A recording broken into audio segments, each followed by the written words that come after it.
भारत का अपना स्वदेशी 4G आ चुका है। कल पीएम मोदी इसे लॉन्च करने वाले हैं। पूरी खबर समझ लेते हैं मेरे सहयोगी समीर दीक्षित से। जी समीर, बताएं। बीएसएनएल को लेकर के अच्छी और पॉजिटिव खबर यह है कि बीएसएनएल अब मॉडर्न और न्यू टेक्नोलॉजी यानी कि 4G नेटवर्क रोल आउट कर रहा है पूरे देश भर में। और सबसे खास बात यह है कि बीएसएनएल का 4G नेटवर्क पूरी तरीके से स्वदेशी है, यानी कि जो नेटवर्क बनाया गया है, जो विकसित किया गया है, ये C.co टेक्नोलॉजी पर आधारित है।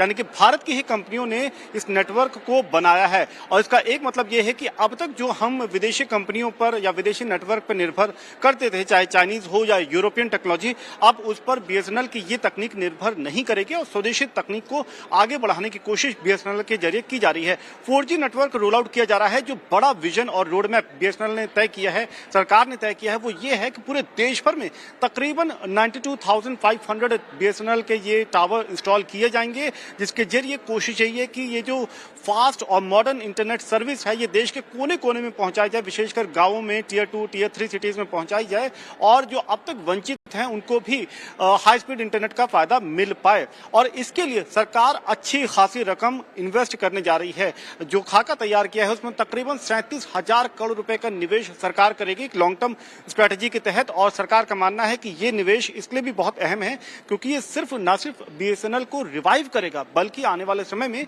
जब बीएसएनएल को जरूरत होगी 4G से 5G नेटवर्क स्विच करने के लिए, उसमें भी काफी मददगार साबित होगा। आपको बता दें कि जो 4G नेटवर्क बीएसएनएल का है, ये 5G में इसको अपग्रेड किया जा सकता है और उसके लिए कोई एडिशनल या एक्स्ट्रा इन्वेस्टमेंट करने की जरूरत नहीं पड़ेगी। ये तकनीक उसके लिए भी सक्षम रहने वाली है। तो कुल मिलाकर के बीएसएनएल के लिए पॉजिटिव न्यूज है कि जहां बीएसएनएल को दोबारा अपने पैरों पर खड़ा करने के लिए और इसकी खोई हुई चमक वापस लाने के लिए सरकार अब तेजी से कई कदम उठा रही है।